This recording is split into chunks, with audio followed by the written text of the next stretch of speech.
जाओ गैया, कोई बन जाओ बैल सांड, कोई बन जाओ पेड़ पौधा, सब देवता लोग पहुंचे। जैसे प्रधानमंत्री जी को आना हो तो पहले एमएलए एमपी और छोटे मंत्री भेज दिए जाते, ऐसे ही ठाकुर जी को आना है ना, इसलिए पहले ही उनके पार्षद और देवता और देवी साहब आगे चले आए भगवान की अगवानी में, तैयारी में। और भक्तों, इधर दूसरी कथा सुखदेव जी और सुनाते हैं। बेटा,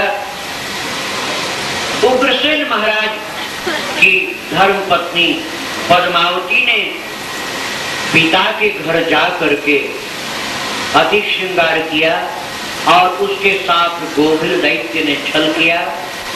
उस छल के कारण गोभिल के ही द्वारा पद्मावती ने एक दैत्य को जन्म दिया। देखने में मनुष्य जैसा था, लेकिन वो पूर्व जन्म का कालनेम नाम का असुर था, जिसका वर्णन विष्णु पुराण में किया गया। और वही कालनेमी गोभिल के द्वारा पद्मावती के कोख से जन्म लिया और उसका नाम हुआ है कंस। वो महाराज उग्रसेन का बेटा। उन्हीं के भाई देवक जी महाराज, उनकी बेटी देवकी। देवकी के विवाह के लिए उन्होंने वसुदेव जी को योग्य देखा और सब लग्न पत्रिका तैयार हो गई। समय सुनिश्चित हो गया, बारात सज धज करके आ गई, विवाह भी विधिवत संपन्न हो गया। और अब जब दुल्हन की विदाई का समय हुआ, शहनाई के करुणा के स्वर गूंजने लगे। रथ में बिठा करके बहन को कंस रथ की बागडोर लेकर खुद चला, सारथी बन करके।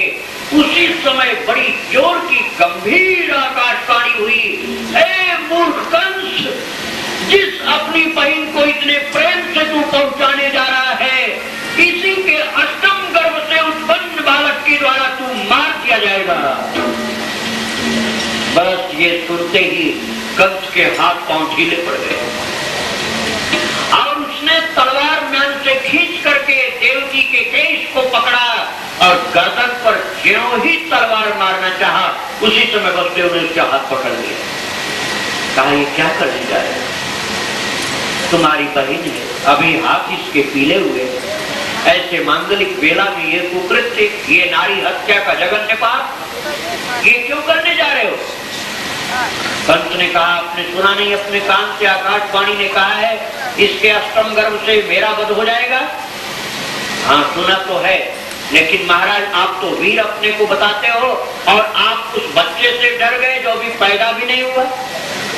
कैसे वीर हो? महाराज कंस, जिस शरीर का जन्म होता है उसकी मृत्यु जरूर होती है। जातस्य ध्रुव मृत्यु ध्रुवम जन्म मतस्य। महाराज, बालक का जन्म हुआ, पढ़ेगा कि नहीं, शादी होगी कि नहीं, धंधा करेगा कि नहीं, नौकरी करेगा कि नहीं, मकान बनाएगा कि नहीं, फैक्ट्री लगाएगा कि नहीं, ये तो नहीं पता है। लेकिन मरेगा कि नहीं, क्या इसमें भी संदेह है? मरेगा तो जरूर, नहीं आज तो कल, बाद में मरेगा। इसलिए महाराज, मृत्यु तो नहीं टाली जा सकती, वो तो जन्म के साथ ही साथ पैदा हो जाती है, उसको आप टाल नहीं पाओगे। ये नारी के वध का पाप और ले लोगे, इसलिए इस अबला की हत्या मत करो। नहीं, मैं मृत्यु को टाल दूंगा। वसुदेव जी ने कहा, मृत्यु कभी किसी से नहीं चली। व्यास जी महाराज किसके बेटे थे? एक कन्या थी, मत्स्यगंधा, योजनगंध्या, मत्स्योदरी, सत्यवती, उसके कई नाम थे। इसका पालन पोषण किया था दासराज केवट, लेकिन ये कन्या देव कन्या थी कि दासराज केवट उस कन्या का पालन किया और उसी के बेटे भगवान व्यास हुए। इस पालक पिता के रूप में यदि देखा जाए तो व्यास जी के नाना हुए दासराज केवट। दासराज केवट ने एक दिन देखा कि पड़ोसी की मृत्यु हो गई। अनपढ़ आदमी, बूढ़ा, कमजोर हो चुका था, अपने मित्र पड़ोसी की मृत्यु देखकर घबरा गया और उसके हृदय में भय समा गया कि जैसे पड़ोसी मेरा दोस्त मरा, ऐसे मैं भी मर जाऊंगा। बहुत डर समा गया। श्री नारद जी महाराज को देखा, नारद जी के चरणों में गिर पड़ा। नारद जी ने कहा, क्या चाहता है दासराज, ऐसी दंडवत तो कभी नहीं लगाई तूने, कुछ स्वार्थ है तेरा। उसने कहा, महाराज मेरा मित्र पड़ोसी मर गया, महाराज उसको देखकर मैं भयभीत हो गया हूँ।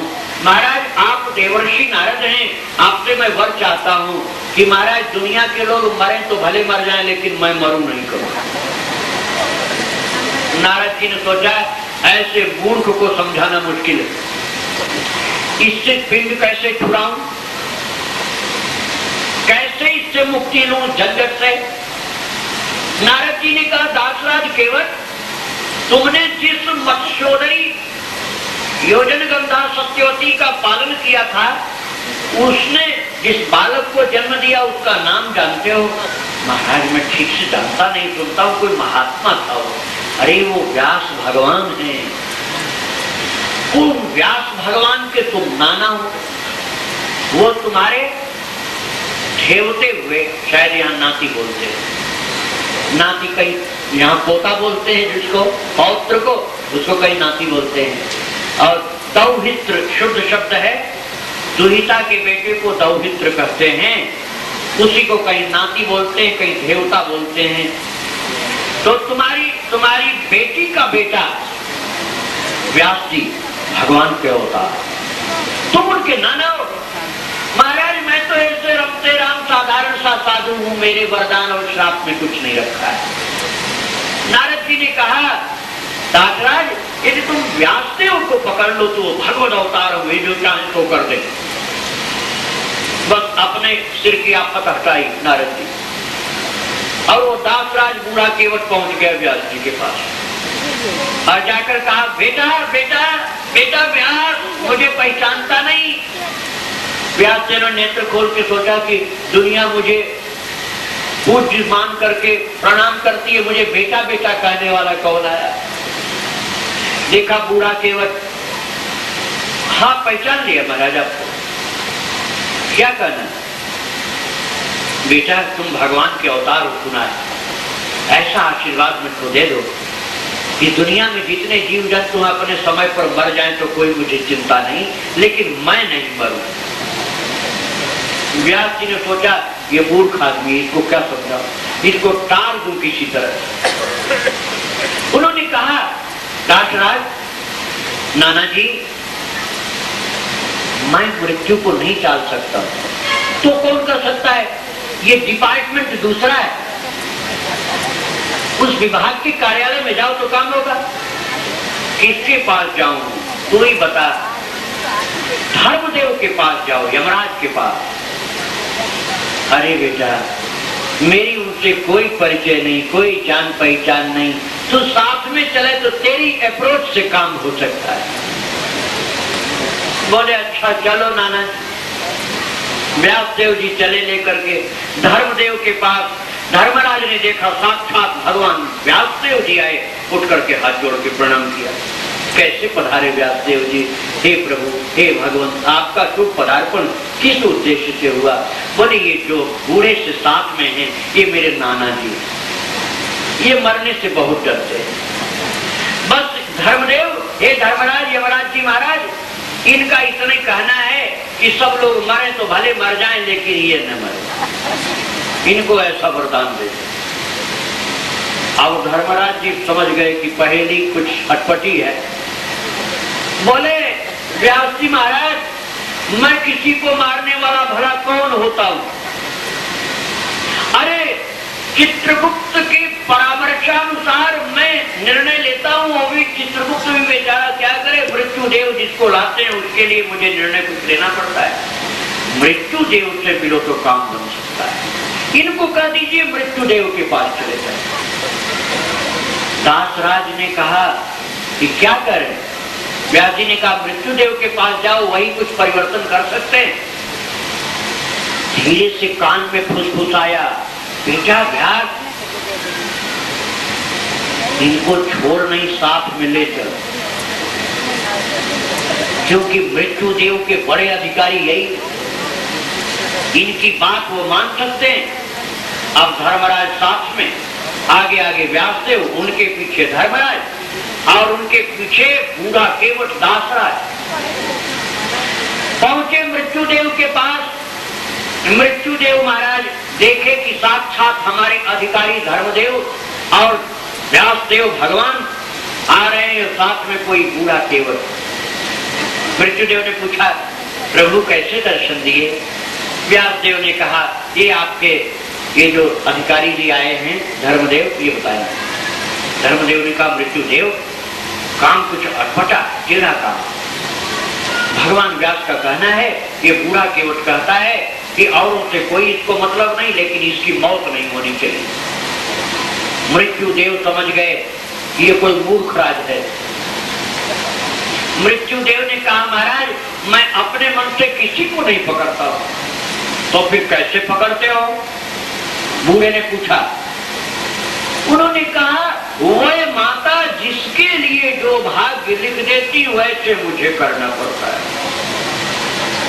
ये वह माता जब जीव गर्भ में आता तभी लिख देती हैं, लेकिन जन्म लेने के बाद छठे दिन छठी का जब पूजन होता है तब थोड़ा थोड़ा संशोधन करती,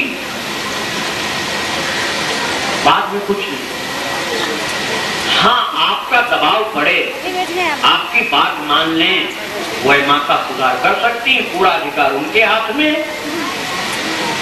इन बूढ़े दासराज केवट को वह माता के पास भेज। दासराज केवट ने कहा, बेटा व्यास, अरे इन लोगों को मत जाने दे यहाँ से वापस।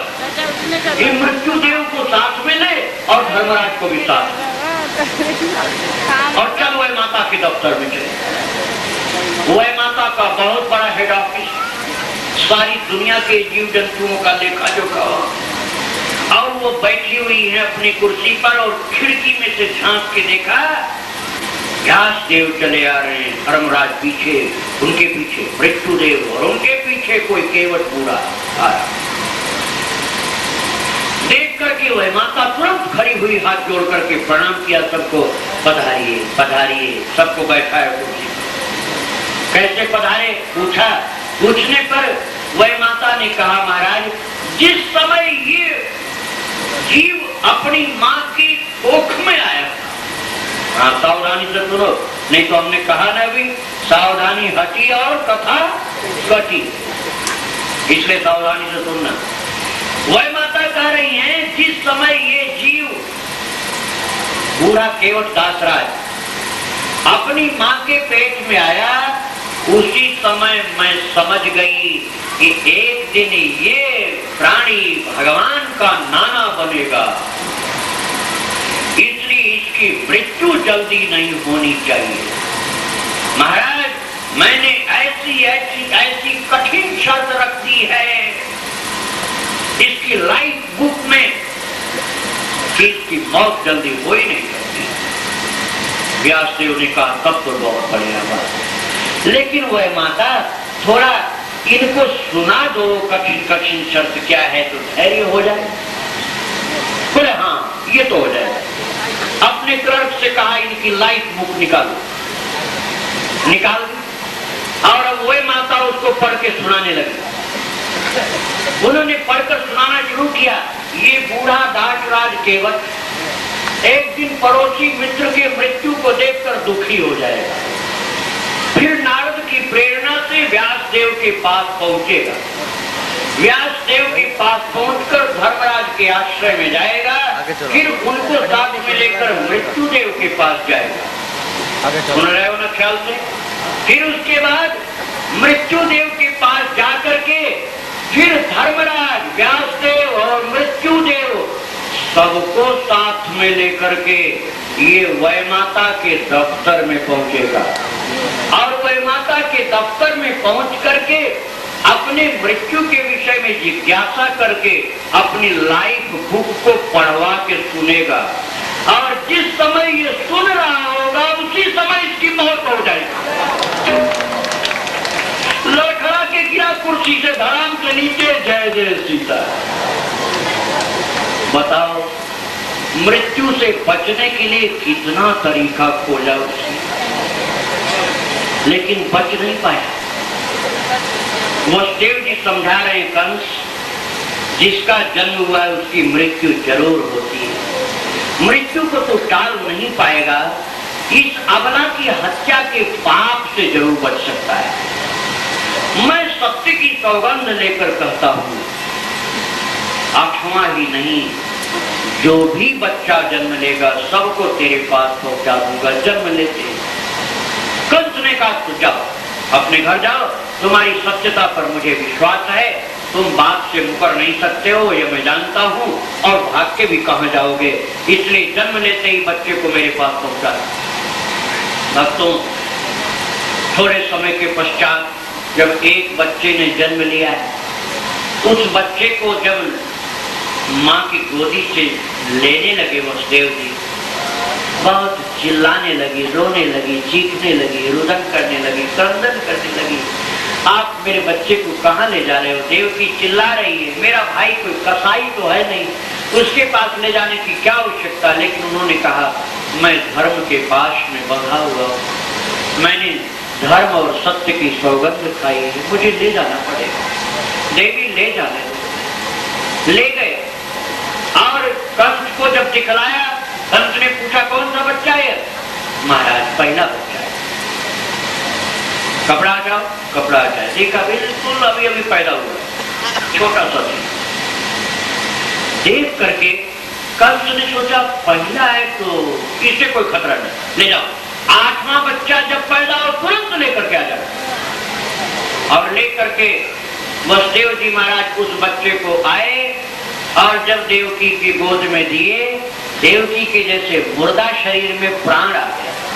बहुत खुश हुई और इतनी खुश हुई कि भाई का बखान करने लगी, भाई का गुणगान करने लगी। और माताओं की आदत ये होती है, मायके का कोई अच्छा गुण सुन ले तो 100 गुना तो बढ़ा ही देगी उसको। मेरे भाई को तुम हत्यारा समझते थे, मेरा भाई धर्मात्मा है, इतना उदार है, कृपालु है, क्षमाशील है, तुम क्या जानो मेरे भाई को। वसुदेव जी ने कहा, तुम्हारा भाई जैसा मैं जानता हूं, पता नहीं कैसे अभी छोड़ दिया। जिस समय वसुदेव जी बच्चे को लेकर के दरबार से निकल रहे थे, उसी समय अपने तानपुरे को संभाले हुए बाबा नारद जी अंदर जा रहे। श्रीमन नारायण नारायण नारायण श्रीमन। अरे महाराज, उनकी पत्नी का पहला बच्चा, अभी अभी महाराज उसका जन्म हुआ, तो अभी बच्चे का जन्म हुआ और अभी लेकर तुम्हारे घर आए। तुमने कोई नर्सिंग होम खोल रखा है क्या? महाराज क्या बताऊं, अब आप सब पूछते ही तो बताना ही पड़ेगा। महाराज कुछ ऐसी प्रतिज्ञा उन्होंने की थी कि बच्चे का जन्म होते ही मैं लेकर के आऊंगा। क्यों प्रतिज्ञा की थी?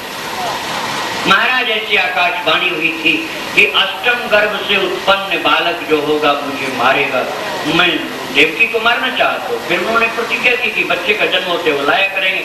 महाराज इसलिए बच्चे को लाए थे। तो तुमने बच्चे को मार दिया? नहीं महाराज, मैंने नहीं मारा। क्यों नहीं मारा? अरे महाराज, वो 8वां बच्चा थोड़े ही था, वो तो पहला बच्चा था। नारद जी से कंस ने कहा। नारद जी बोले, बड़ा भोला है, बड़ा सीधा साधा है, समझता नहीं। श्री राधे, आप लोग बातचीत नहीं करें। श्री राधे। नारद जी ने कहा, तू समझता नहीं है, देख भाई, एक कटोरी ले आ, कटोरी मंगा करके, अभी काफी समय है ना, अभी आप लोग जल्दी नहीं करिए। 8 बूंद जल डाल दिया। श्री राधे। 8 बूंद जल डाल करके कहा कि इसमें से 8वां बूंद निकालो। तो 8वां बूंद कैसे निकले? 8 बूंद तो मिल गए। कहा महाराज ये तो सब मिल गया, ये कैसे निकलेगा? तो पता नहीं 8वां पहली बार में ही निकल आवे। नारद जी ने कहा, बस यही मैं तुझको कहना चाहता हूँ। 8 बच्चे देवताओं ने एक जगह रखे हैं, वो 8वां में से 8वां कब भेज दे कोई भरोसा नहीं। पता नहीं पहली बार 8वां भेज दिया हो। बस ये सुनते ही कंस कुपित हुआ। उसने कहा सैनिकों घेर लो वसुदेव का घर चारों तरफ से और पकड़ के लाओ, कारागार में डाल दो तुरंत। वसुदेव देवकी को कारागार में डाल दिया और नवजात शिशु को लेकर के उसके पांव को पकड़ करके और घुमा करके एक चट्टान पर पटका है जोरों से कंस ने। उस बच्चे के प्राण पखेरु उड़ गए और मांस बिखर गए। तमाम मांस और रक्त के फव्वारे टूट गए। मृत्यु हो गई बच्चे की। फिर आगे इसी तरह से दूसरा, तीसरा, चौथा, पांचवा, छठा, 6 बच्चे मारे गए। तब श्री भगवान शेष सैया पर शयन किए हुए लेटे हुए शेष के पीछे छत्र छाया किए। नारायण ने धीरे से पीछे देख के कहा, शेष जी धरती का भार बहुत बढ़ रहा है, चलो धरती का भार दूर करने चलना है। शेष जी ने कहा, प्रभु अब आप ही जाओ, हमको नहीं जाना। क्यों नहीं जाना? बोले महाराज आप मुझको ले जाते हो तो बहुत तकलीफ देते हो। आप राम बन जाते हो, मुझको लक्ष्मण बना देते हो। महाराज उस समय कभी कहते हो सीता को अग्नि में डाल करके परीक्षा करो, कभी कहते हो सीता को जंगल में निकाल दो। महाराज ये सब आज्ञा बहुत मुश्किल है पालन करना, मेरे बस का नहीं है। अब मैं नहीं जाऊंगा, मैं यहीं रहूंगा, धरती का भार आप ही दूर करो। बोलते बोलते शेष भगवान की आंखों से आंसू गिरने लगा, रोने लगे। भगवान के जब मस्तक पर उनकी आंखों से आंसू की बिंदु गिरे, भगवान घूम के देखे रोते हुए शेष जी को। पीताम्बर उठा के ठाकुर जी ने उनके 2000 नेत्र सब पोंछे। बोले रो नहीं। शेष जी उस बार मैं बड़ा भाई था ना, तुम छोटे भाई, तो मेरी आज्ञा का पालन तुमको करना था। अब इस बार बड़े भाई तुम बन जाओ। शेष जी ने कहा हाँ ठीक है, छोटा ही बनना तो सबसे बड़ा अपराध, सारी तकलीफ सहनी पड़ती छोटे। अब मैं बड़ा बनूंगा, बदमाशी करोगे तो कान गर्म कर दूंगा। भगवान ने कहा ठीक है, बड़े बन जाओ, मैं छोटा बन जाऊं। शेष जी बड़ा भाई बनने के लिए तैयार। बोले तुम चले जाओ देवकी माता के गर्भ में। भक्तों अब देवकी माता के गर्भ में शेष भगवान गए, लेकिन ठाकुर जी को यहाँ अच्छा ही नहीं लग रहा शेष के बिना। योग माया से कहा, योग माया तुरंत वहां से उनको निकाल के रोहिणी के गर्भ में पहुंचा, वहां मैं पहुंचूंगा। और योग माया तू यशोदा के गर्भ में पहुंच जाना, और जब मैं जन्म लूंगा और पहुंचूंगा गोकुल, तो गोकुल से तू आ जाना मथुरा में। भगवान ने इस तरह से योग माया को कहा, योग माया कलयुग में ईशानी, नारायणी, चंडिका, भद्रिका, दुर्गा, वैष्णवी आदि नामों से तेरी पूजा होगी, और मेरे आशीर्वाद से सबकी इच्छा को तू पूर्ण करेगी। योग माया को भेजा है। भक्तों श्री शेष भगवान रोहिणी के गर्भ में पहुंचे हैं, और भगवान शेष का फिर प्राकट्य हुआ। बलदाऊ जी का प्राकट्य हुआ है। दाऊ जी महाराज जन्म तो जरूर लिए, लेकिन नेत्र खोलते नहीं, बोलते नहीं, हंसते नहीं, रोते नहीं, क्योंकि कन्हैया के इंतजार में। इधर गोकुल के निकट में रावल गांव में श्री वृषभानु जी रहते हैं। वृषभानु जी और उनकी धर्म पत्नी कीर्ति माता, इन दोनों ने कई जन्मों से तप किया था, और तप करके भगवान की परम आह्लादिनी शक्ति भगवती श्री राधा से वरदान मांगा था कि मैं आपको पुत्री रूप में प्राप्त करूं। माता कीर्ति को राधा ने ये वरदान दिया। उस वरदान को चरितार्थ करने के लिए स्वयं भगवती श्री राधा भगवान श्याम सुंदर की आह्लादिनी शक्ति रावल गांव में, आप बरसाना नहीं समझना, बरसाना में बाद में आते हैं, आप कथा में आगे सुनेंगे। रावल गांव यमुना के किनारे गोकुल के पास में, लोहवन के पास, वहां रावल गांव में माता कीर्ति की कोख को पवित्र करने के लिए, ये आवाज कैसे होने लगी? पंखा की आवाज हो तो थोड़ा शांत करो। इतना डिस्टर्बेंस होगा तो बगल में जो बैठे उनको परेशानी हो जाएगी। श्री राधे राधे। तो भगवती श्री राधा जो भगवान की आराधनी शक्ति हैं, वे रावल गांव में वृषभान जी के घर नारद जी महाराज पहले ही आ गए। नारद जी ने राधा की स्तुति प्रारंभ की और तब तक श्री राधा रानी ने नित्य किशोरी के रूप में दर्शन दिया और पुनः एक छोटी सी कन्या के रूप में उन्होंने अपने को प्रकट किया है। प्रेम सुनी राधा रानी की। और राधा के जन्म होने पर देवी देवताओं ने पुष्प वृष्टि की है और बड़े प्रेम से रावलवासी लोग बड़े आनंद के साथ राधा की प्राकट्य का भजन कीर्तन स्तुति गाने लगे। नारद जी महाराज साथ दे रहे हैं। आइए पहले राधा के जन्म की स्तुति की जाए, उसके बाद राधा के जन्म की बधाई सुने।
और प्रणाम करके नारद जी ने की कई लोगों को महिमा भी बता दी।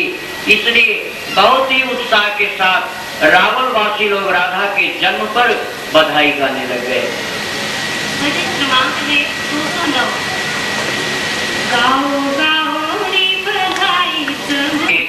को पवित्र करने पहुंचे। आप यहाँ संदेह नहीं करना कि भगवान किसी के उदर में नहीं जाते। अरे भाई, भगवान तो भक्तों की सेवा करने के लिए सब कुछ काम करते हैं। ठाकुर जी किसी के उदर में जाते नहीं, ये तो वो जाने, लेकिन ऐसा प्रमाण है कि ठाकुर जी गए हैं, माताओं के कोख को पवित्र किया है। और माता देवकी कारागार में है तो बंदनी, लेकिन उसको इतनी प्रसन्नता जैसे कारागार से मुक्त हो गई, लहरा करके स्फुरना हो रही है। बार बार उसको वहां पर दिखलाई पड़ता है कि रोशनी हो गई कारागार के कक्ष में। सहसा उसने देखा बहुत से देवता आ गए।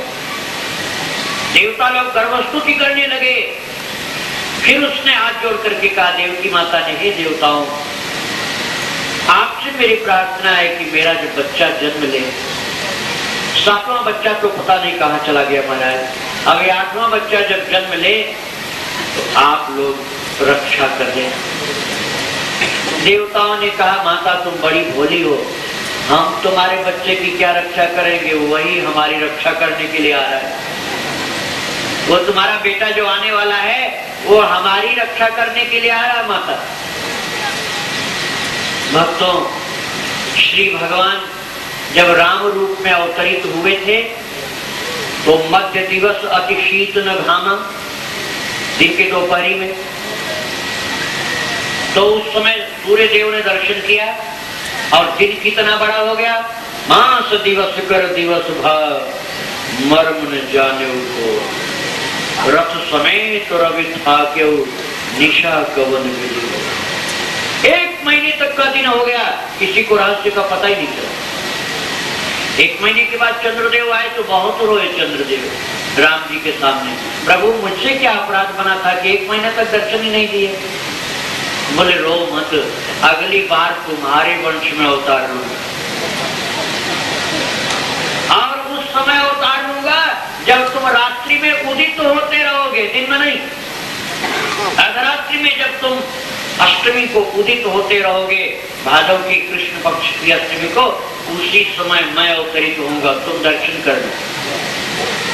राम जी ने कहा मैं अपने नाम के बाद तुम्हारा नाम जोड़ देता हूँ, रामचंद्र सब लोग मुझको कहेंगे। हे चंद्रदेव, तुम्हारा नाम मेरे साथ लग गया, अब तो प्रसन्न हो? बोले हाँ महाराज प्रसन्न।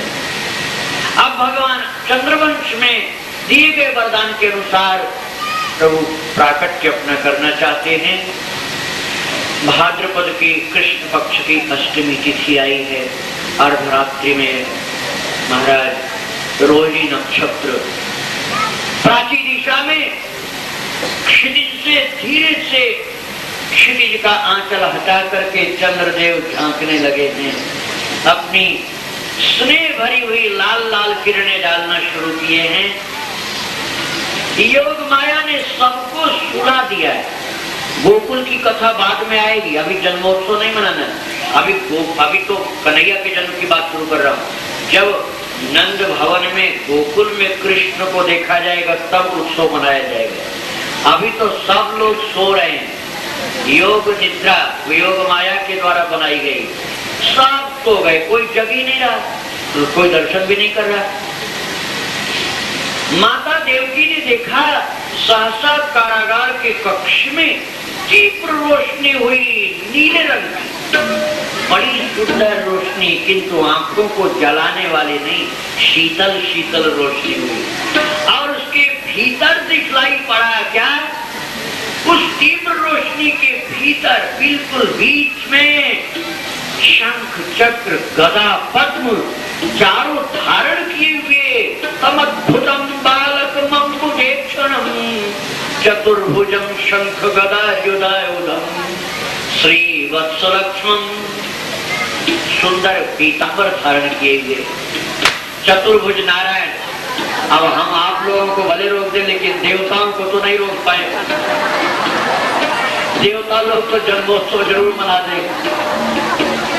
ठाकुर जी का जो ही प्राकट्य हुआ चंद्रभुज नारायण का, तब तक देवता ने यहाँ जन्मोत्सव मना।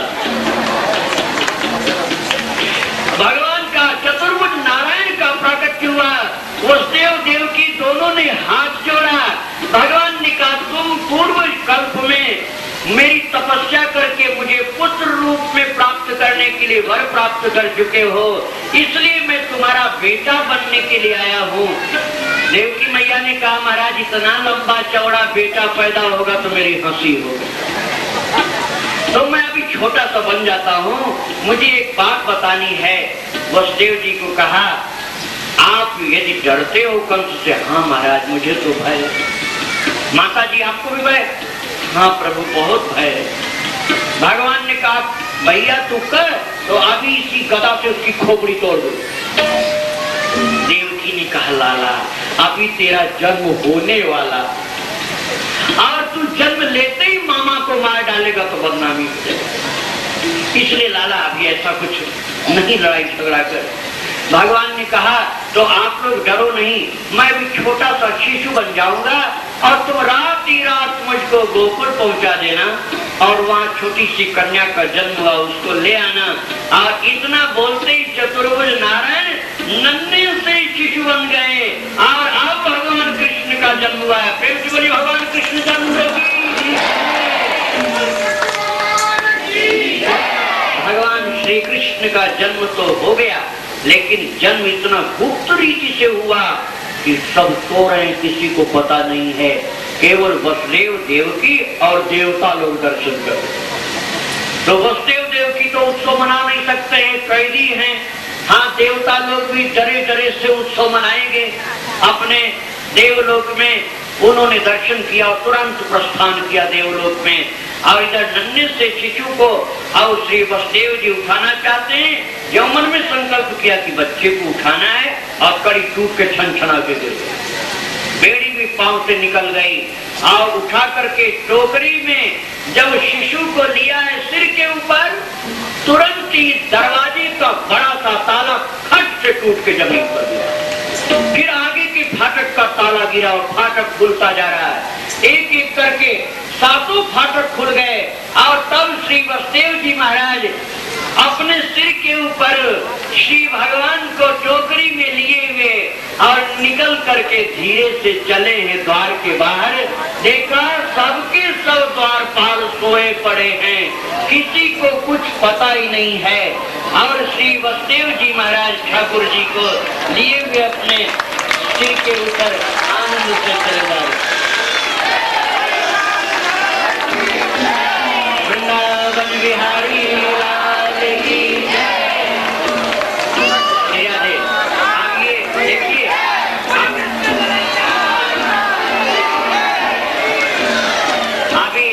केवल न्यौछावर कर दो आप करना चाहते हो, लेकिन भगवान का पूजन अभी नहीं होगा। जब नंदोत्सव मनाया जाएगा तब ठाकुर जी का पूजन होगा। राधे राधे गोविंद गोविंद राधे राधे गोविंद गोविंद राधे राधे राधे गोविंद गोविंद राधे राधे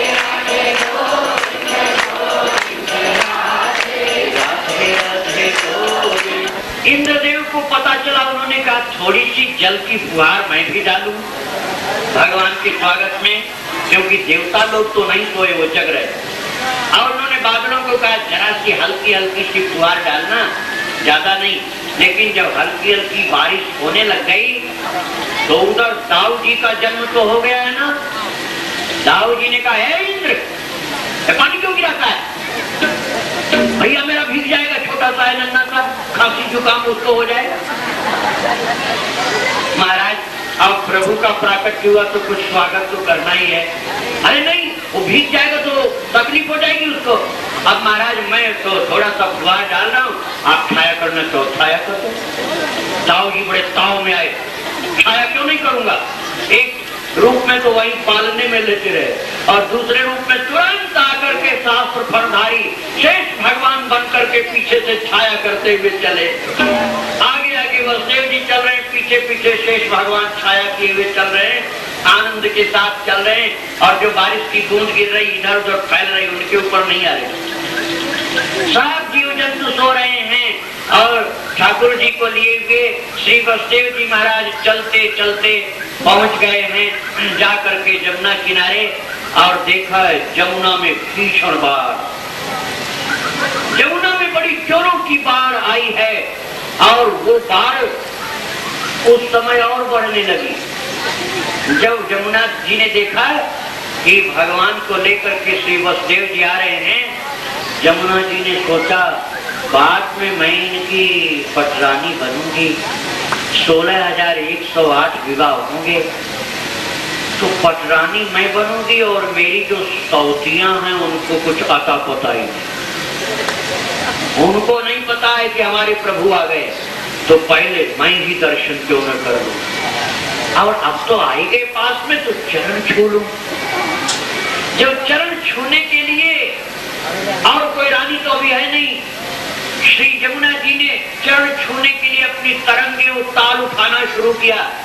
वसुदेव जी जल में घुसने लगे, जल आ गया छाती से फिर गले तक और ऊपर उठने लगा। वसुदेव जी घबराए, भक्तों वसुदेव जी लगा कि बह जाएंगे तो चिल्लाने लगे, हे जमुना माता, यदि बच्चे को मैं कुशल से पहुंचा सका तो 10,000 गैया का दान करूंगा और 1.25 मन दूध तुमको चढ़ाऊंगा। भूल गए बेचारे की कैदी, सब दान लुटाने के लिए मनौती मांगने लग गए। एक कथा तो ऐसी है कि भगवान ने कहा कि जमुना ये क्या कर रही, ऊपर क्यों उठ रही? महाराज आप आए हो तो चरण छू लो।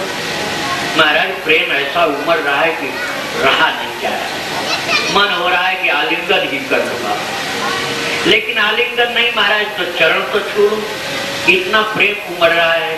भगवान ने कहा कि तेरा कैसा प्रेम है कि मुझसे तो तू प्रेम कर रही है, पति से प्रेम करे और ससुर को डुबा के मारे। मेरे पिताजी को डुबा के मारना चाहती है। जमुना जी बोली महाराज अब आप ही कृपा करो। भगवान ने अपने श्री चरण को लंबा कर दिया, जमुना जी स्पर्श प्राप्त करके पेंदी में चली गई। एक कथा तो ये, लेकिन एक कथा दूसरी है।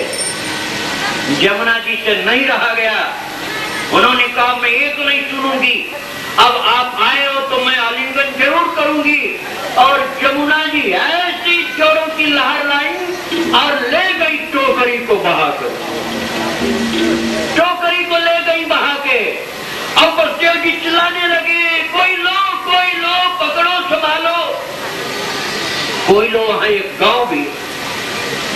भक्तों उस समय जब वो चिल्लाने लगे बसदेव जी, भगवान ने कहा जमुना मुझे जल्दी मेरे पिताजी के सिर पर पहुंचा। महाराज पहुंचा तो दूंगी, लेकिन एक वचन मुझे दे दो। क्या वचन? जमुना ने कहा मेरे प्रभु वचन ये दीजिए कि आप जितनी बाल लीला करेंगे वो सब बाल लीलाएं आप मेरे किनारे मेरी रेती में करेंगे।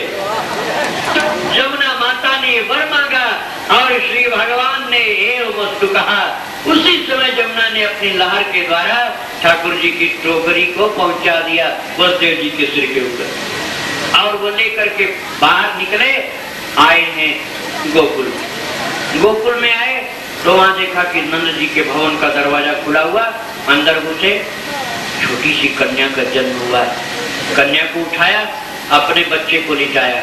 सोचने लगे मैं मूर्ख आदमी हूँ, बालक अपना लड़का छोड़ रहा हूँ, लड़की ले जा रहा हूँ, कितनी बुद्धि मेरी खराब हो गई। लेकिन नहीं ले जाऊंगा तो बालक की रक्षा कैसे होगी। श्री राधे आप लोग कथा श्रवण में अपना मन लगाइए, इधर उधर आप देखेंगे तो फिर कथा का आनंद नहीं मिलेगा, वंचित रह जाओ। श्री राधे। तो भक्तों आप लोग एकाग्रता के साथ श्रवण करिए और कोई भी कथा एकाग्रता में विघ्न नहीं डालिए। श्री राधे। तो श्री भगवान को वहां पर जब लिटाया है और कन्या को उठाए, जाना नहीं चाहते थे लेकिन जाना ही पड़ा। कन्या को गोदी में लेकर के जब आए, कारागार में प्रवेश हुए श्री वसुदेव जी और अपनी जगह बैठ गए। अब तक कन्या चुप्पी साधे थी, बिल्कुल नहीं बोली कहीं, लेकिन जब बैठ गए अपनी जगह तो तुरंत रोना शुरू कर दिया उसने। ततो बालक ध्वनिं श्रुत्वा गृहपाला समुत्थिता। कन्या का रुदन सुनते ही तुरंत सब द्वारपाल जग गए और एक लंबी लंबी मूछ का द्वारपाल खोला। बगल वाले तो गया क्या तू, लगता है किसी बच्चे का जन्म। उसने कहा हाँ थोड़ी शक्ति आ गई। फिर कन्या का रुदन आया, अरे बच्चे का जन्म हुआ, तो राजा को बता। दौड़े सब द्वारपाल और गए कंस के पास। कंस जाकर महाराज बच्चे का जन्म हुआ। कंस भगा, दौड़ा जोरों से, माथा चौखटे में भिड़ा, लड़खड़ाता गिरा, फिर उठकर दौड़ा, आया कारागार के पास। जंगले दरवाजे दीवार ताले सब ठीक। सेनापति ने कहा महाराज सब दुरुस्त, चाबी का गुच्छा लाओ। जल्दी जल्दी खोला, अंदर गया। देवकी ने देखा इस नन्ही सी कन्या को ले जाकर मार डाला। कन्या भी बेचारी दूसरे की है, मेरी हाय ये पाप, ये बाल हत्या, ये कन्या की हत्या का अपराध मेरे माथे लगेगा। रोने लगी वह, मैं कितनी स्वार्थी हूं कि अपने बालक को मैंने सुरक्षित कर दिया और दूसरे की बेटी को मरवा रही। रो रो कर भैया भैया माफ करो उनको, मैं सच्ची बात कर रही हूँ भैया, ये बेटा नहीं बेटी है, बेटी है भैया, ये बेटी तुझसे लड़ाई झगड़ा नहीं करे, तू इसको छोड़ दे भैया। कंस ने कहा देवताओं का षड्यंत्र मैं जान चुका हूँ, ये अभी देखने में बेटी है, थोड़ी देर में बेटा बन जाएगा, ये फिर मुझसे लड़ाई शुरू कर दे, इसलिए मैं नहीं छोड़ने वाला। तुरंत उसने उसका पांव पकड़ा और झुलाते हुए लेकर चला। जिस चट्टान पर उसने 6 बालकों को मारा था, उसी चट्टान के पास पहुंचा और उसको घुमाना शुरू किया है। और जब उसको घुमा करके पटकने के लिए ऊपर हाथ ले गया और जो पटकना चाहा, हाथ से छूट करके कन्या आकाश में गई और ऊपर जा करके शेर के ऊपर विराजमान होकर दुर्गा ने रूप का प्रकट किया है और दर्शन दिया है। प्रेम पूरी दुर्गा मैया की, तमाम देवताओं ने पुष्पवृष्टि की है, दुर्गा माता की जय जयकार की। और दुर्गा माता ने गंभीर आकाशवाणी करके कहा, मूर्ख पापी कंस, तूने मुझे मारने की व्यर्थ कोशिश की, तुझे मारने वाले का जन्म तो हो चुका है। बस ये सुन करके कंस के हाथ पांव ढीले पड़ गए। वो जा करके वसुदेव देवकी के चरणों पर गिर करके उनको कारागार से मुक्त किया। अब मथुरा की कथा बाद में होगी, अब आपको हम गोकुल की ओर ले चल रहे।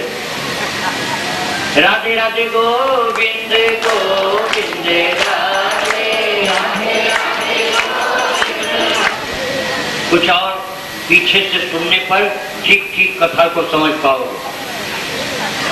महाराज नंद बाबा गोकुल के मंडलीक है। मंडलीक का तात्पर्य होता है राजा से छोटा, वर्तमान शब्दों में कहें तो ग्राम प्रधान। वो वहां के मंडलीक हैं। वो मूर्धाभिषिक्त नरेश नहीं है, वो मुकुट नहीं धारण करते हैं, बड़ी सी पगड़ी धारण करते हैं और गांव के राजा माने जाते हैं। उनको मंडलीक कहा जाता है। संबोधन में लोग महर करते हैं। उनकी धर्मपत्नी यशोदा जी 55 वर्ष की, नंद बाबा 85 वर्ष के। इतनी अवस्था दोनों की हो गई, लेकिन कोई बालक का जन्म नहीं हुआ है। गांव के लोग बड़ा प्रेम उनसे करते हैं, इसलिए सबके मन में ये भाव रहता है एक बालक जन्म दे। किसी दिन किसी ब्राह्मण ने सलाह दी कि गांव भर के सब लोग एकादशी व्रत करें और एक ही बात मांगे भगवान से कि बाहर के घर कोई शिशु जन्म दे, तो सबकी मांग भगवान नहीं टाल पाएंगे, पूरी करेंगे। सबने व्रत किया। नंद बाबा यशोदा मैया ने तो व्रत किया और सबने व्रत किया।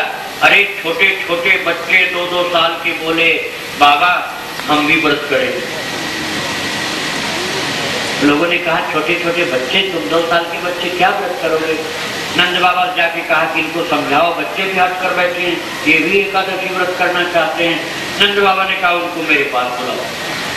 बेटा तुम छोटे बच्चों का व्रत दूसरा होता है। कौन सा व्रत होता बाबा? बेटा तुम बाईं ओर के दांत से रोटी खा लेना, दाईं ओर के दांत से रोटी नहीं खाना, तुम्हारा यही व्रत। बच्चे खुश हो गए, ये व्रत तो हम बहुत आराम से कर लेते। अब सब बच्चे भी व्रत करने लग गए और सब लोग एक ही मांग करते हैं भगवान से कि हमारे नंद महर के घर किसी बालक का जन्म। बहुत दिन तक सबने व्रत का ठीक से पालन किया है। एक दिन यशोदा जी लजाती बोली, महर आज मैंने एक स्वप्न देखा है। मैंने स्वप्न देखा है एक ऐसा सुंदर शिशु, महाराज कैसे बताऊं, क्या रंग बताऊं उसका रंग महाराज बताया नहीं जा सकता है। कैसे कहूं?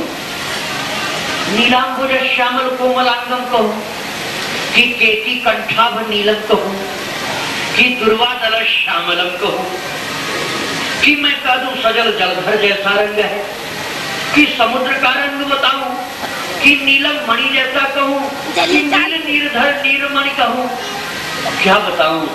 ऐसा समझो कि सारी दुनिया के सब रंग मिला लिए जाएं और उनको छान करके बढ़िया सा सुंदर सा रंग बनाया जाए और उससे चमचमाता हुआ कोई सुंदर सा शिशु हो ना महाराज, कोई उपमा नहीं बने तो शायद कुछ मिलजुल जाए ना महाराज, उससे भी बहुत अच्छा, बहुत सुंदर महाराज उसका रंग। ऐसा छोटा सा बच्चा मेरी गोदी में मेरी छाती पर लेटा हुआ मेरे आंचल का दूध पी रहा है, ऐसा मैंने स्वप्न देखा महाराज। नंद बाबा ने कहा देवी यही स्वप्न मैंने देखा है, तुम्हारी गोदी में बच्चे को ऐसे ही देखा है। नंद ने कहा यशोदा लगता है भगवान हम लोगों की प्रार्थना सुन लिए और ठाकुर जी की कृपा से किसी शिशु का जन्म होना है। दूसरे दिन यशोदा जी बोली महाराज थोड़ी सोधी सोधी मिट्टी खाने की इच्छा हो रही, कुछ खपड़ा हो, पुरवा हो, दीपक हो, मटकी हो, उसको फोड़ करके लाओ, सोधी सोधी मिट्टी खाने की इच्छा हो रही। क्या हो गया तुमको? पहले तो ऐसी कभी इच्छा नहीं हुई। यशोदा ने कहा लगता है कल वाली बात सच्ची है। फिर अगले दिन बोली अचार खाने को जी मचल रहा है। नंद जी ने कहा अब तुम्हारी बात सच्ची हमको भी लगने लग गई। रोजाना एक एक तुम्हारा स्वाद बदलता रहता है, कुछ न कुछ मांगती रहती है। अब फिर धीरे धीरे सखी सहेलियों को मालूम हो गया, माताओं को तुरंत ऐसी खबर मिलती है, पूरे गोकुल में ये खबर पहुंच गई कि यशोदा माता गर्भवती हैं। ये खबर जब पहुंची तो सब बहुत प्रसन्न हो गए। फिर एक दिन यशोदा जी ने कहा देखो अपने को तो कुछ अनुभव है नहीं, क्योंकि पहले किसी बच्चे का जन्म हुआ नहीं और घर में दूसरी कोई स्त्री नहीं, आपको भी इस विषय में कुछ ज्ञान नहीं, हमको भी कुछ ज्ञान नहीं, तो आपकी जो दीदी सुनंदा है उसी को बुलवा लो, ससुराल से आ जाए, थोड़े दिन पियर में रहे। तो एक बालक को भेजा कि जाओ अपनी सुनंदा बुआ को ले आओ। अब वो बालक गया सुनंदा बुआ को ले आने के लिए। सुनंदा बुआ को जब जा करके बताया बुआ तेरी भाभी के कोई बच्चा होने वाला है, ऐसी खबर लेके आया हो, जल्दी चल। आप तो इतनी खुश हुई कि जल्दी जल्दी तमाम भेंट की चीजें बांध करके तैयार की और नागौड़ा बैल वाले बैलगाड़ी में बैठ गए, चल दी। पुराने जमाने की बात है। और भक्तों वो तो उसको तो ऐसा लग रहा है कि पंख जम जाए तो उड़ के पहुंच जाऊं जल्दी, इतनी खुश हो रही। सुनंदा बुआ जा रही हैं नंद बाबा के घर, अपने भाई के घर। नंद शब्द का अर्थ तुमको बता दूं, यशोदा शब्द का भी अर्थ बता दूं।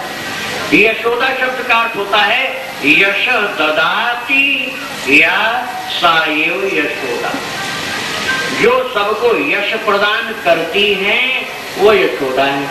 और नंद जी कौन है? आनंदम ददाती सएव नंद, जो सबको आनंद देते हैं वो नंद है। नंद जी कौन? जो आनंद देते हैं। और नंद जो सबको आनंद दे वो तो नंद जी हुए। और ननद, ननद कौन हो? जो किसी को आनंद न दे, किसी को आनंद न दे वो ननद। क्योंकि भाभियों को बड़ी चिंता हो जाती है कि आई है तो कुछ माल मत्ता लेके ही जाएगी, चाबी बचा के रखो, छिपा के रखो, पता नहीं क्या ले जाए। बड़ी परेशानी, बहुत उनको चिंता। और कई भाभियों को तो ननद घर में आ जाए तो लगा कि साक्षात तूफान आया, अब स्वतंत्रता खत्म हुई। लेकिन ये जो ननद यशोदा जी की है इनका नाम है सुनंदा। सुनंदा का तात्पर्य सुंदर आनंद देने वाली। तो आप लोगों में तो कोई ननद होगी नहीं, चलो यदि कोई होगी भी तो कृष्ण की कथा सुनकर सब सुनंदा हो जाएगी। इसलिए कोई संकट की बात नहीं है। सुनंदा बुआ आई है और सुनंदा जी के आने पर जब वो बैलगाड़ी से उतर करके घर में घुसी, यशोदा जी दौड़ी गले मिलने के लिए। 50 गज कपड़े का लहंगा पहन रखी यशोदा माता, मोटा सा नारा है उसमें, और उस नारे में चाबी का बड़ा सा गुच्छा लटक रहा है। उस बड़े से गुच्छे को नारे से निकाल करके और तुरंत यशोदा माता ने सुनंदा के हाथ पर रख दिया। आज से घर की मालकिन तुम। खुश हो गई सुनंदा, बहुत खुश हो गई कि भाभी ने मेरी कितनी इज्जत की।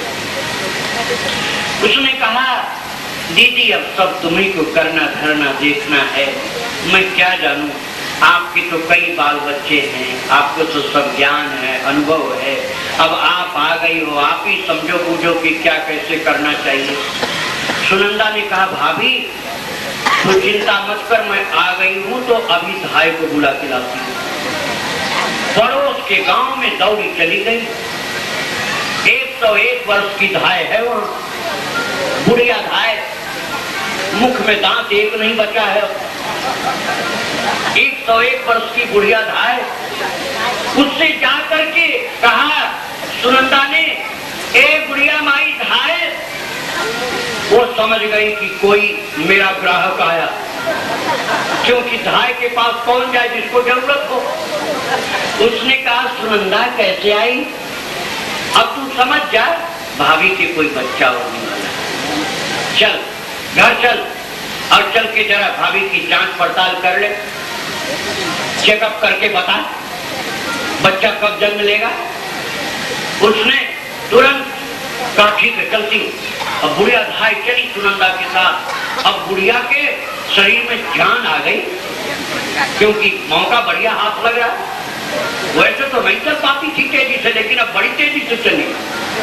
और आते ही उसने कहा, यशोदा रानी बहुत मंगल दिन आया, बड़ी खुशखबरी सुनने को मिली। अच्छा बच्चा जन्म लेने वाला, जरा लेट जाओ। लिटा दिया, लिटा करके कोई स्वास्थ्य का, काढ़े का और किसी प्रकार की औषधि का लेप आदि करके, कुछ मालिश करके, नाड़ी टटोल करके और पेट और पीठ पर मालिश आदि करके, फिर टटोल करके जांच पड़ताल करके बोली, ज्यादा दिन नहीं है, 2 ही दिन में बच्चे का जन्म हो जाना चाहिए। सुनंदा ने कहा, बुढ़िया तू ऐसी बात करती, 2 दिन में बच्चे का कहीं जन्म होना है, अभी तो कई महीना लगेगा। बुढ़िया ने कहा, सारे जीवन यही काम क्यों, पता नहीं कितने हजार बच्चों को मैंने जन्म करवा दिया है, मेरा अनुभव झूठा नहीं जा सकता है, 2 दिन से अधिक नहीं लगना है। अच्छा, सुनंदा ने कहा, भाभी बुढ़िया की बात सच्ची हो सकती है। अच्छा धाय, अब मुझे क्या करना, तू जल्दी जल्दी ये बता। उसने कहा, देख सुनंदा, तू ठीक मौके पर आ गई, जल्दी से एक लंबी सी लिस्ट तैयार कर ले, सामान जो बाजार से लाना है, क्योंकि बच्चे का जन्म कराने के लिए सारी तैयारी पहले से रखनी चाहिए।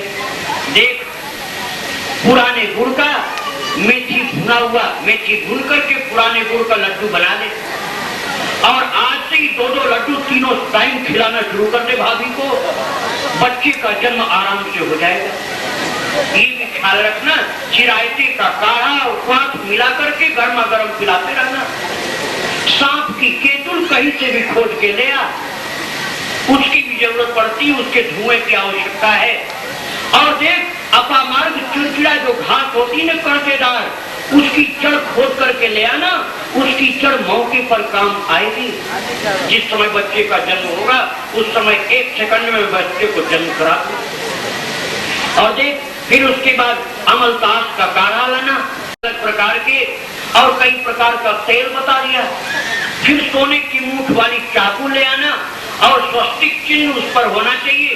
देख, पूजा पाठ की भी चीज होनी चाहिए। और ये भी समझ ले, अग्नि अभी से जला दे, अग्नि बुझनी नहीं है, रात दिन अग्नि जलनी चाहिए। पूजा पाठ उस जगह पर कर ले जहाँ बच्चे का जन्म होना है। ताजे घड़े मंगवा, ताजे घड़ों में पानी भरकर रख, कई घड़े पानी निरंतर रात दिन रखा रहना चाहिए। और फिर उसके बाद सारी औषधियां बता करके फिर उसने कहा और बात कल बताऊंगी, पहले इतना सामान ले आया। सारा सामान आ गया।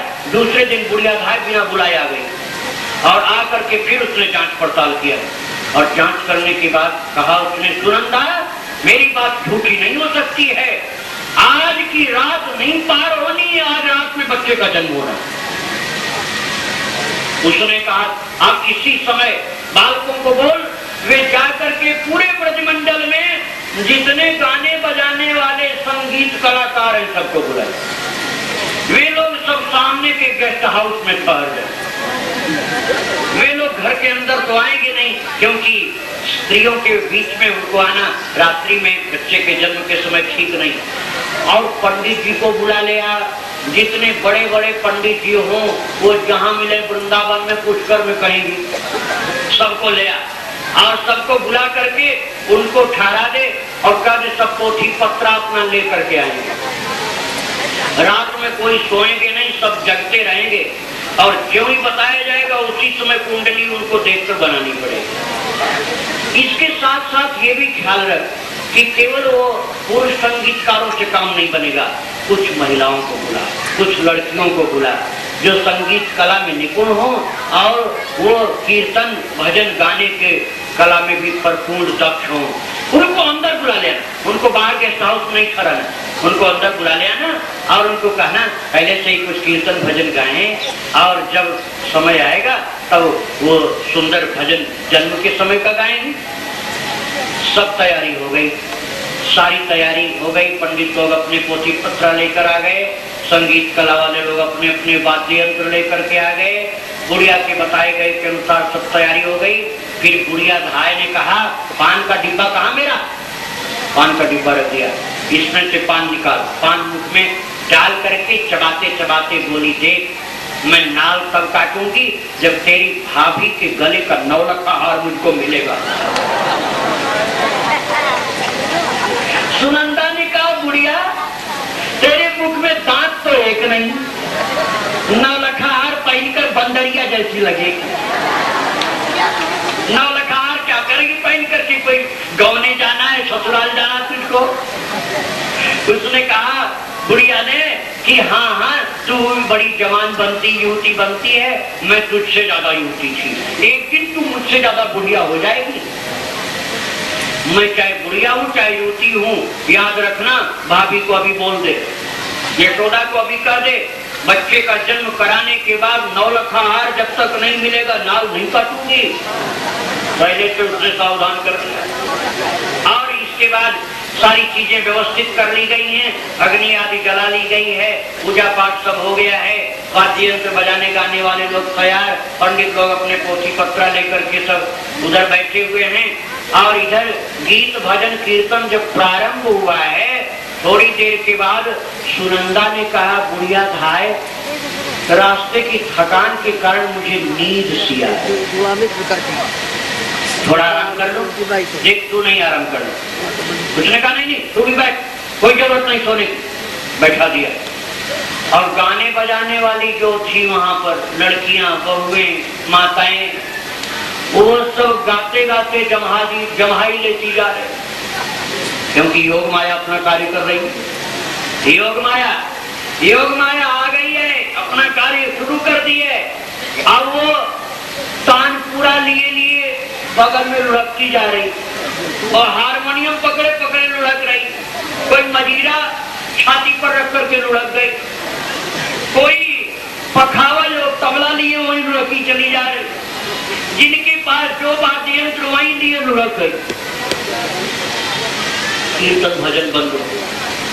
सुनंदा ने कहा, बुढ़िया धाय नींद ऐसी चूर की आंखों में आ गई कि आंखें खिसिया रही, अब मैं तो 1 घंटा आराम करूंगी, तू जगती रह। सुनंदा सो गई। और जब बुढ़िया ने देखा सब सो गई तो बुढ़िया भी सोने को तैयार। तो यशोदा ने कहा, तू मत सो, मुझको पहले नींद आ रही है। यशोदा माता ने कहा, मुझको पहले नींद आ रही, इसलिए मैं सोने जा रही। धाय ने कहा, हाय ये क्या मैं देख रही हूं, लक्षण ये बता रहा है कि बच्चा घंटे 2 घंटे में पैदा होना, और तू रोने की जगह सोने की बात कर रही। उसने कहा मुझे कोई पीड़ा नहीं, मैं क्यों रोऊं। यशोदा माता ने कहा मुझे कोई तकलीफ नहीं है, मुझे थोड़ा जरा सी झपकी लग रही है। धाय माता देखना, कहीं मुझको नींद आ गई और नींद के समय बच्चे का जन्म होने लग गया तो तुम मुझको जगा देना। धाय ने कहा, यशोदा रानी मैं तुमको क्या जगाऊंगी, सारे मोहल्ले को तुम ही जगा दोगी। तब तक बातचीत करते करते यशोदा जी सो गई, और वो बुढ़िया धाय जो थी वो चारपाई का पाया पकड़े पकड़े मुंह खोल दी और वो भी खर्राटे भरने सब की सब सो गई।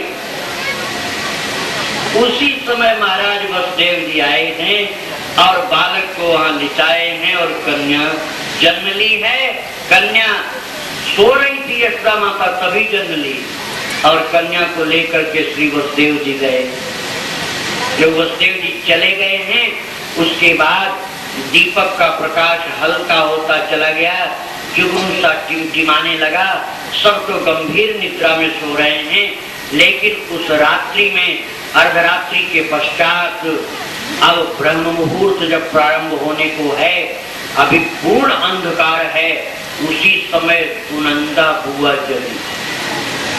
सुनंदा को ज्यादा चिंता थी कि भाभी के बच्चा होने वाला, नेक योग सबसे ज्यादा तो उसी को मिलेगा, इसलिए उसकी आंख खुली और आंख खुलते ही उसने देखा सब सो गए, कोई नहीं जग रहा। बुढ़िया धाय कहाँ गई? अरे वो भी खर्राटे भर रहे। भाभी की क्या हालत है उसको देखूं, भाभी तो आराम से लेटी पड़ी है, लेकिन भाभी के पेट के पास ये रोशनी जैसी क्या हो रही है। भाभी के पेट के पास ये नीली नीली रोशनी कैसी हो रही है। खड़ी हुई वो सुनंदा और खड़ी होकर के देखा, अरे ये कोई नीलम की मणि रख दी गई है या कोई देवता का शिशु नील वर्ण का यहाँ प्रकट हो गया है। दौड़ के गई, पास में जाके देखा, छू कर देखा, अरे ये तो लाला का जन्म हो गया। बुढ़िया धाय तुम मर गई क्या? देख भाभी के तो बच्चा भी पैदा हो गया, तुझको पता भी नहीं चला। दौड़ी जोर से सुनंदा और बाहर जाके बोली, भैया भैया बधाई हो, भैया बधाई हो, लाला का जन्म भयो, लाला का जन्म भयो, भैया बधाई हो, आप भगवान श्याम सुंदर का जन्म हुआ है। और बड़े प्रेम से सब के सब लोग गाने लगे, नंद के आनंद भयो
बजेगी, उसके बाद आप लोग फिर आरती का आनंद लेंगे, प्रसाद लेंगे, 15 मिनट शांत बैठे। ने लेकर के मक्खन किसी के मुंह में पोत दिया और किसी ने दुग्ध में केसर मिला करके नहला दिया।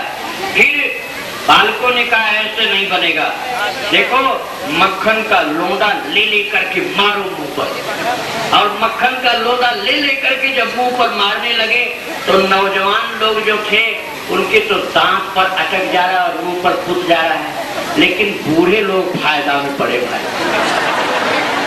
बूढ़े लोगों के जिनके दांत नहीं था, बिल्कुल पोपला मुंह खुला हुआ था, सीधा मक्खन का गोला गले में लकीर खींचता हुआ उतर गया पेट। तमाम लोगों ने बालकों के द्वारा लुटाए गए जो मिष्ठान है, मेवे हैं, मक्खन है, गोरस है, उसका भरपूर आनंद ले रहे हैं। बाबा भी खूब लुटा रहे हैं। बाबा दोनों हाथ से दान लुटा रहे हैं, मनमानी दान कर रहे हैं। बालकों ने जाकर के बाबा को घेरा, बाबा केवल दान लुटाने से काम नहीं चलेगा, तो बेटा हम क्या करें? बाबा देखो हमने गैया बछड़े तक सजा दिए सबको और हम लोग नाच रहे हैं, बछड़े तक नाच रहे हैं। बाबा तुमने हमारे साथ नृत्य नहीं किया। बाबा ने कहा बेटा मैं 85 वर्ष का बूढ़ा आदमी, तुम लोगों के साथ नृत्य भला कैसे करूं? बालकों ने कहा बाबा बाप मत बनाओ, नाचने के लिए तो कहते हो कि हम नहीं नाच पाएंगे, बूढ़े आदमी हैं और बाप बनने में बूढ़े नहीं थे। अभी अभी तुम पिता बने हो और बूढ़े अपने को बता रहे हो, चलो मेरे साथ। लेकर के दुपट्टा कमर में बाबा के बांध करके खींच करके बच्चे ले गए आंगन में। अब जैसे बच्चे नाच रहे हैं वैसे बाबा को भी बीच में नचाने लग गए, ठुमक ठुमक के वो भी नाच रहे। और उसके बाद बाबा को भी गोरस से खूब नहलाया और खूब दान पुण्य किया जा रहा है। जो लोग आते हैं जो मांगते हैं उनको वही दिया जाता है। पंडित लोग कहते हैं हमको रुपया पैसा नहीं चाहिए, हमको गौ दे दो। कितनी गौ चाहिए महाराज? कोई कहते हैं हमको 50 गौ, कोई कहते हैं 100 गौ। बाबा तुम्हारे पास क्या कमी? 9 लाख गैया हैं, 108 गौशाला है तुम्हारे पास। अरे जितना चाहो देते जाओ। पंडित जी जितना मांगते हैं, जिस जात की गौ मांगते हैं उतनी गौ उनको दे दी जाती है। एक पंडित जी महाराज ने कहा कम से कम 100 गौ तो हमको जरूर चाहिए। अब पंडित जी के घर छोटा था, 100 गौ लेकर के गए तो 10 गौ दरवाजे के बाहर बांध दिए, 10 पिछवाड़े बांध दिए, 10 इधर उधर अगल बगल। अब इसके बाद जो शयन कक्ष बैठा लो बच्चे, कथा में विघ्न नहीं पड़े, ऐसा सहयोग आपका तो शिरा दे। तो जो पंडित जी के साथ और गौएं बची थी, पंडित जी ने अपने शयन कक्ष में 5 गौ बांध दी, आंगन में 10 गौ बांध दी। फिर इसके बाद जो मेहमानों के स्वागत का कक्ष ड्राइंग रूम उसमें भी बांध दिया। उसके बाद फिर बोले अब देखो पंडितानी गौ बहुत बची है, कहाँ बांधे? पंडितानी नाराज हुई, इतनी ज्यादा की बोली थी। पंडित जी 2-3 गाय को जबरदस्ती रसोई घर में ठूस दी, वहां भी गौ बांध दी। अब बोले पंडितानी गौ अब भी बहुत बच गई, बोलती क्यों नहीं हो, कहाँ बांधूं? पंडितानी ने कहा बताऊं? हाँ बताओ। पंडितानी ने कहा एक खूंटा मेरी खोपड़ी में गाड़ दो, इसी में सब बांध। बड़ी जोर से झल्लाई। पंडित जी ने कहा झल्लाओ मत, यदि जगह नहीं है तो कहो तो जितनी गैया बची हैं 25-30 गाय वो सब तुम्हारे मायके भेज दें। पंडितानी ने कहा तो इतनी कम क्यों लाए, 500 गौ लाना चाहिए था, भेज दो, तुरंत भेजो। बहुत खुश हो गई। तब तक बुढ़िया धाय बोली तुम लोग बहुत आनंद ले रहे हो, दान पुण्य कर रहे हो और मैं ऐसे चुपचाप बैठी हूँ, हमारी ओर भी तो देखो। नंद जी ने कहा सुनंदा देख वो क्या करे। सुनंदा पास में आई, धाय ने कहा बाबा से कह दो नाल कटने तक सूतक नहीं लगता है। अब तक सूतक लगा नहीं था, खूब दान पुण्य कर दिए। अब दान और भी जो करना चाहते हैं वो सब संकल्प करके रख ले, नाल कटने के बाद भी उसको करते रहेंगे तो सूतक में नहीं माना जाएगा। और नाल कटनी जरूरी है, संकल्प करके सब रख लिया दान पुण्य करने के लिए। बुढ़िया ने कहा, सुनंदा जी ने कहा कि नाल काटो बुढ़िया। उसने कहा ऐसे कोई गाजर मूली है कि काटूं? पहले वो 9 लखा हार ले आ भाभी के गले का। सुनंदा ने कहा नहीं, 9 लखा हार तो उसको नहीं मिलेगा। बुढ़िया चिल्लाई, मैं नाल नहीं काटूंगी। नंद जी ने कहा दीदी झगड़ा किस बात का हो रहा है? भैया ये इतनी डोगरी गुड़िया, कमर सीधी तक तो हो नहीं पाती, इसकी आंखों से दिखता नहीं, चलना फिरना मुश्किल है, फिर 9 लखा हार मांग रही भाभी के गले का। नंद बाबा के आंखों में प्रेम का आंसू आ गया। दीदी अपने घर ऐसा मौका तो आया कि लोग अपने अपने नेक जोग के लिए, अधिकार के लिए प्रेम की लड़ाई कर रहे हैं। ये मौका भगवान की कृपा से आया है, बार बार कहाँ आता है ऐसा मौका। बुढ़िया जो मांगे सो ही दे दे उसको, अपने घर में कोई कमी थोड़े। बस बाबा की आज्ञा हुई और तुरंत ही सुनंदा जी ने भाभी के गले का 9 लखा हार उतार करके बुढ़िया के गले में जब पहनाया, बुढ़िया जो ऐसी झुक झुक के चलती थी वो खड़ी होकर आकर करके बड़ी ताकत आ गई उसके अंदर। तुरंत ही उसने चाकू जो सोने की मूठ वाली उसकी पूजा की स्वस्तिका चिन्ह बना करके, रक्षा सूत्र बांध करके और अपने मन का कुछ मंत्र तंत्र बोल दिया।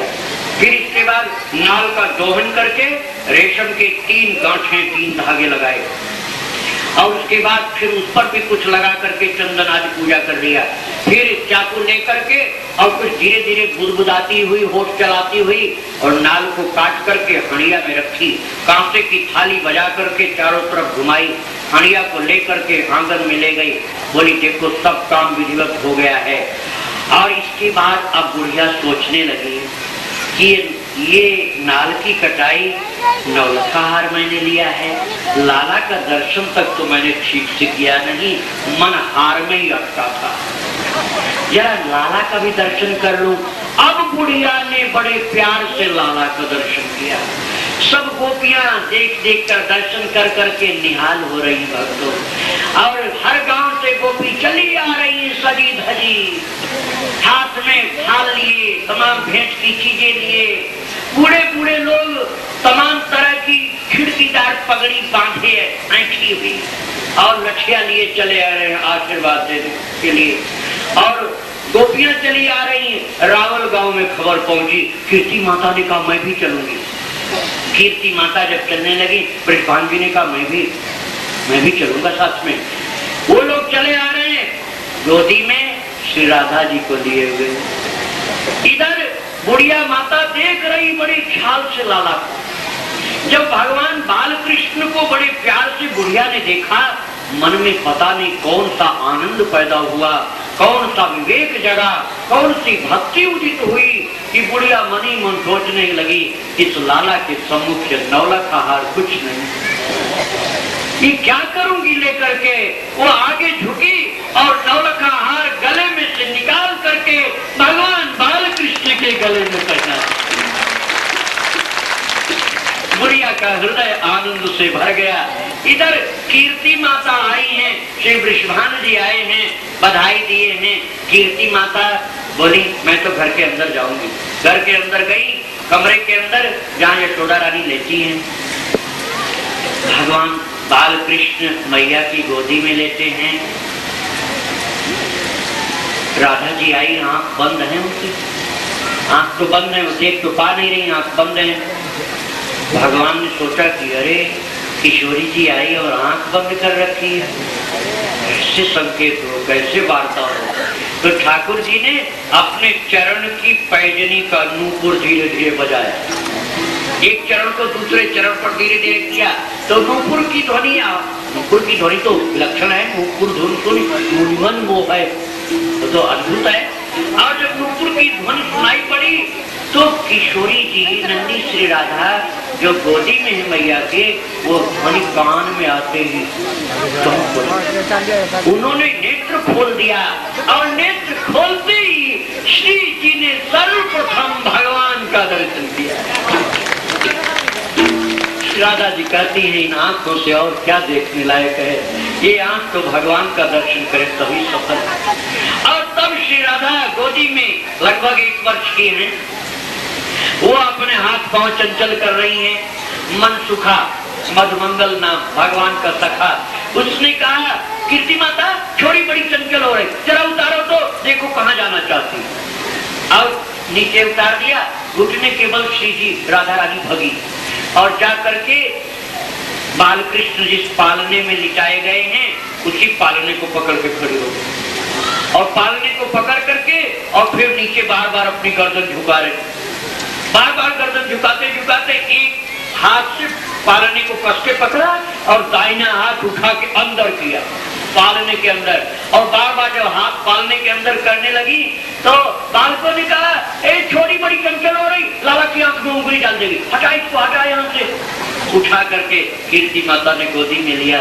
इस प्रकार से श्री राधा जी का भगवान से प्रथम मिलन हुआ है, शिशु के रूप में मिलन।